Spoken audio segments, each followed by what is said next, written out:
AIIMS ಕಿಚನ್ಗೆ ಸ್ವಾಗತ. ಇವತ್ತು ಯುಗಾದಿ ಹಬ್ಬಕ್ಕೆ ವಿಶೇಷವಾದಂಥ ಅಡುಗೆ ಇದು. ಕಡಲೆಕಾಳು ಗೊಜ್ಜು ಮಾಡ್ತಾ ಇದ್ದೀನಿ. ಯುಗಾದಿ ಹಬ್ಬ ಅಂದ್ಕೂಡಲೇ ಕಡಲೆಕಾಳು ಗೊಜ್ಜು ನೆನಪಾಗುತ್ತೆ. ಏನು ಮಿಸ್ ಮಾಡಿದ್ರು ಇದನ್ನು ಮಾತ್ರ ನಾವು ಮಿಸ್ ಮಾಡಲ್ಲ. ಬನ್ನಿ ನೋಡೋಣ. ಮೊದಲಿಗೆ ತರಕಾರಿ ಬದನೆಕಾಯಿ ಮತ್ತು ಆಲೂಗೆಡ್ಡೆನ ಕಟ್ ಮಾಡಿ ನೀರೊಳಗೆ ನೆನೆಸಿ ಇಟ್ಟಿದ್ದೀನಿ. ನೀವಿಲ್ಲಿ ಯಾವ ತರಕಾರಿನಾದ್ರು ಬಳಸ್ಬೋದು, ಇದನ್ನೇ ಬಳಸಬೇಕು ಅಂತ ಏನಿಲ್ಲ. ನಂತರ ಕಡಲೆಕಾಳನ್ನ ನಾವು ಬೆಳಗ್ಗೆ ಎದ್ದು ನಾವು ಅಡುಗೆ ಮಾಡ್ತೀವಿ ಅಂದರೆ ರಾತ್ರಿನೇ ನಾವು ನೆನೆಸಿ ಇಡಬೇಕು. ನಂತರ ಕಡಲೆಕಾಳನ್ನ ಬೇಯೋದಕ್ಕೆ ಸ್ವಲ್ಪ ನೀರನ್ನು ಬಳಸ್ಕೊತಾ ಇದ್ದೀನಿ. ಸ್ವಲ್ಪ ನೀರು ಬಳಸೋದ್ರಿಂದ ಸಪ್ಪೆ ರಸ ಅನ್ನೋದು ವೇಸ್ಟ್ ಆಗೋದಿಲ್ಲ. ನಂತರ ಕಡಲೆಕಾಳನ್ನು ಹಾಕ್ಕೊಳ್ಳಿ. ಸ್ವಲ್ಪ ರುಚಿಗೆ ತಕ್ಕಷ್ಟು ಸ್ವಲ್ಪ ಉಪ್ಪನ್ನು ಸೇರಿಸ್ಕೊಂಡು ಕ್ಯಾಪ್ ಕ್ಲೋಸ್ ಮಾಡಿ ನಾನಿಲ್ಲಿ ಒಂದು 3 ವಿಷಲ್ನ ಕೂಗಿಸ್ಕೊತಾ ಇದ್ದೀನಿ. ಮಸಾಲ ರುಬ್ಕೊತಾ ಇದ್ದೀನಿ. ಇವಾಗ ಮಿಕ್ಸಿ ಜಾರ್ಗೆ ಒಂದು ಈರುಳ್ಳಿನ ಅರ್ಧ ಈರುಳ್ಳಿ ಮಾತ್ರ ಗ್ರೈಂಡ್ ಮಾಡೋಕ್ಕೆ ಹಾಕ್ಕೊತಾ ಇದ್ದೀನಿ. ಇನ್ನರ್ಧ ಮಾತ್ರ ಒಗ್ಗರಣೆಗೆ ತೆಗೆದಿಡ್ತಾ ಇದ್ದೀನಿ. ಇದಾದ ನಂತರ ಶುಂಠಿ ಮತ್ತು ಬೆಳ್ಳುಳ್ಳಿ ಹಾಕ್ಕೊತಾ ಇದ್ದೀನಿ. ಶುಂಠಿ 1 ಇಂಚಷ್ಟು, ಬೆಳ್ಳುಳ್ಳಿ ಒಂದು ಸಣ್ಣ ಗೆಡ್ಡೆಯಷ್ಟು ಬೆಳ್ಳುಳ್ಳಿ ಸೇರಿಸಿದ್ದೀನಿ. ನಂತರ 2 ಟೊಮೊಟೊ ಹಣ್ಣು ತೊಗೊಂಡಿದ್ದೀನಿ. ಮೀಡಿಯಮ್ ಸೈಜಿನಷ್ಟು 2 ಟೊಮೊಟೊ. ನಂತರ ಕಾಯಿ ತೊಗೊಂಡಿದ್ದೀನಿ. ಕಾಯಿ ಕೂಡ ಒಂದು ಸಣ್ಣ ಕಪ್ಪಿನಲ್ಲಿ 1 ಕಪ್ಪಿನಷ್ಟು ಕಾಯಿ ತೊಗೊಂಡಿದ್ದೀನಿ. ಸ್ವಲ್ಪ ಸೇರಿಸ್ಕೊಳ್ಳಿ. ಇದಾದ ನಂತರ ಚಕ್ಕೆ ಲವಂಗ ಹಾಕಿದ್ದೀನಿ. 2 ಲವಂಗ, ಒಂದೇ ಒಂದು ಪೀಸ್ ಚಕ್ಕೆ. ಜಾಸ್ತಿ ಹಾಕಿದರೆ ಮಸಾಲ ಸ್ಮೆಲ್ ಬಂದುಬಿಡುತ್ತೆ.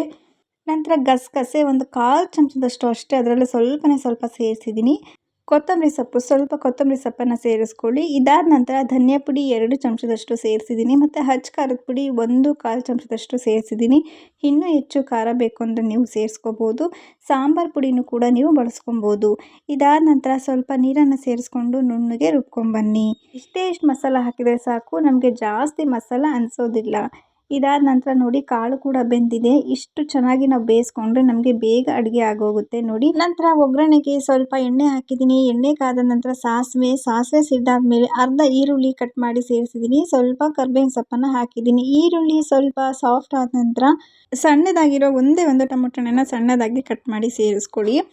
ನಂತರ ಸ್ವಲ್ಪ ಅರಿಶಿನ, ಸ್ವಲ್ಪ ಉಪ್ಪನ್ನು ಸೇರಿಸ್ತಾ ಇದ್ದೀನಿ.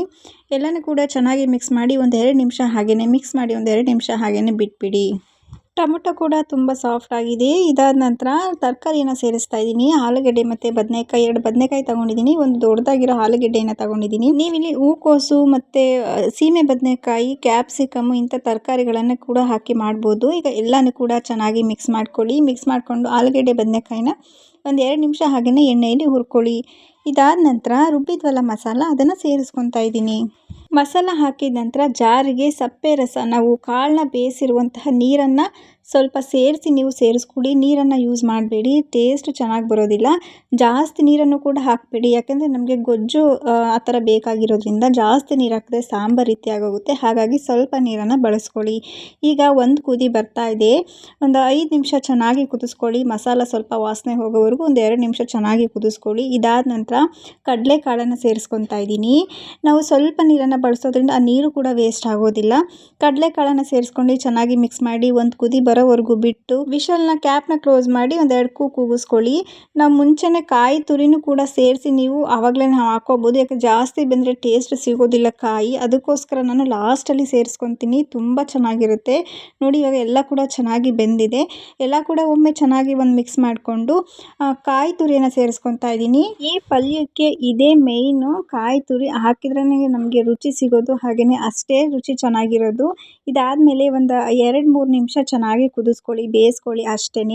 ಕೊನೆಯಲ್ಲಿ ಇದು ಚೆನ್ನಾಗಿ ಬೆಂದಾದ ನಂತರ ಸ್ವಲ್ಪ ಕೊತ್ತಂಬರಿ ಸೊಪ್ಪು ಹಾಕ್ಕೊಳ್ಳಿ.